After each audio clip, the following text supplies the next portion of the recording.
from Sri Shivaji Vidya Mandir, Aundh. Today we are going to study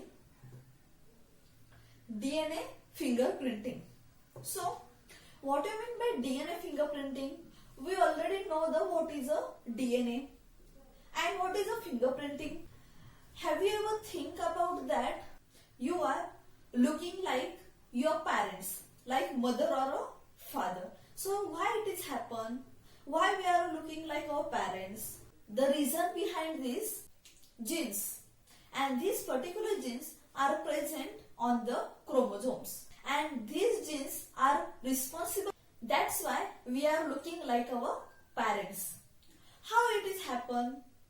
Because of the mutation, and that mutations occur during the gamete formation, that is in the cell division, as well as recombination of parental and maternal genes. Because of these all factors, every individual is different from each other.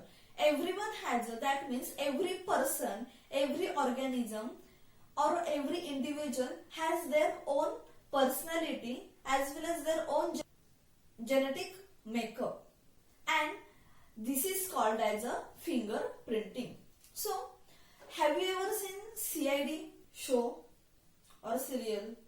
In that serial, there is a forensic lab, and in that forensic lab, they identify person's identity with the help of a DNA fingerprinting. That is a technique, it's called as a DNA fingerprinting. Now, we will see actual process as well as what is exactly DNA fingerprinting.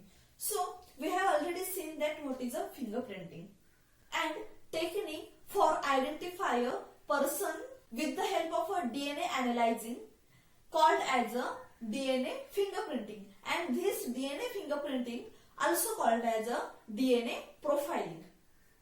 That means with the help of a known DNA sample, we will identify the unknown sample of a DNA, and on the basis of that conclusion, this DNA will show the identity of that particular person. So, we already know that because of genes, every individual are different.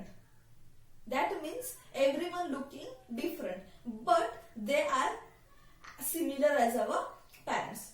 We have seen the definition of a DNA fingerprinting. Now, we will see the actual process of a DNA fingerprinting. For the DNA fingerprinting, we need a DNA nucleotide sequence. We already know that nucleotide sequence. So, this sequence needed for the fingerprinting, DNA fingerprinting process. Students, every nucleotide sequence in all individuals are same about 99.9%. So, there is a 0.1% difference are present. So, this 0.1% difference are a particular small fragment or a particular small section of a nucleotide sequence is different, and in that there is a 20 to 100 base pair are present, and these 20 to 100 base pairs are severally repeated, and on the basis of that small different sequence of a nucleotide, our DNA fingerprinting are based. That means on that particular sequence we can identify the person, and this repeating of a nucleotide sequence is called as a variable number of tandem repeats, that is a VNTRS.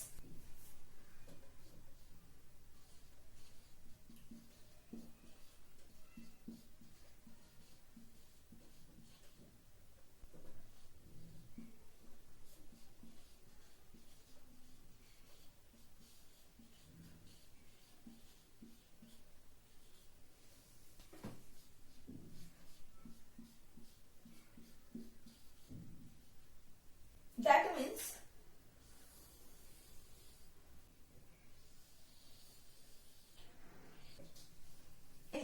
DNA sequence are present. So a particular section will have a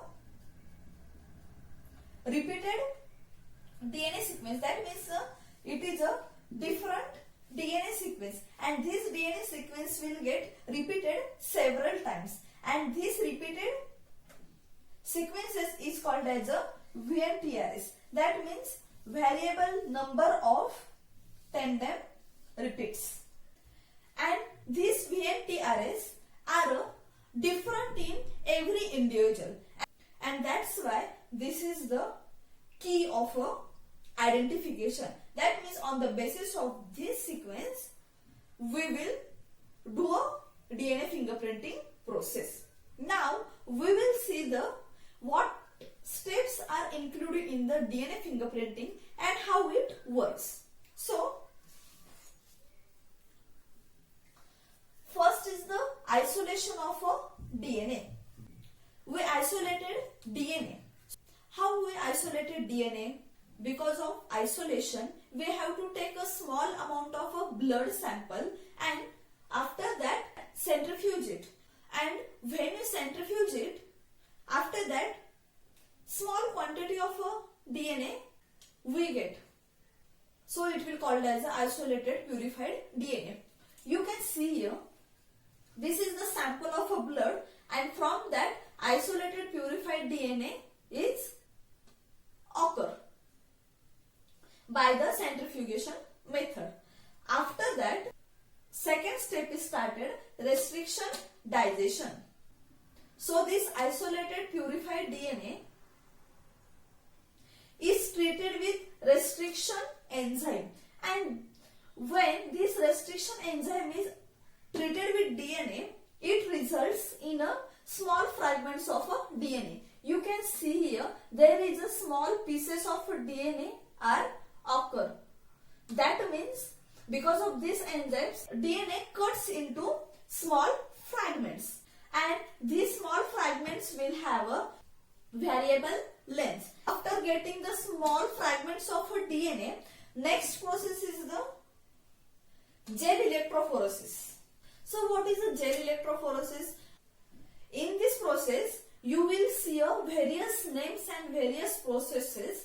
Apart from this, there is a one process called as a gel electrophoresis. So gel electrophoresis is the process in which small bands are occur on the gel, and double stranded DNA get separated and it become one stranded DNA. But how? Basically, students, gel electrophoresis process is done in a particular tray, and in that tray there is a positive charge and there is a negative charge. We already know the DNA is a negative charge molecule. In that tray, gel are present, that is agar gel are present in the tray, and in that tray alkali solution are mixed, and after that DNA fragments are added into that tray, and this negative charged DNA started traveling towards the positive charge, and when they go at the positive charge, in between this double stranded DNA separated and get converted into single stranded DNA, and on that gel there is a bands, stain bands are observed, or stain bands are occurred. You can see here, this is the band, and like this on that particular gel bands are formed. After the gel electrophoresis, second step is the southern blotting. So what do you mean by southern blotting? So in the southern blotting, there is a nylon membrane or a nitrocellulose filter paper, and this paper we have to put on the gel. That is a bands are present, and on that gel we have to put nylon membrane, and this paper will get soaked in the gel, and we have to take this for a overnight. After that, next step is the selection of a DNA probe. So what is the DNA probe? DNA probe is the known DNA sequence. It will be a single stranded DNA, and it will used as a control. That means we have already know that particular DNA sequence. So it is called as a control, and it will help us to compare with the unknown DNA sequence. And this DNA probe will labeled as a radioactive isotope. So next step is the hybridization. This DNA probe is added in the nitrocellulose filter paper. So what happened? This single stranded DNA probe get complementary base sequence with the base sequence of the DNA strand, and it forms a DNA-DNA hybrid on the nitrocellulose filter paper, and the remaining single stranded DNA get washed off. You can see this is the hybridization step, and after the hybridization step there is a photography. Photography means X-ray.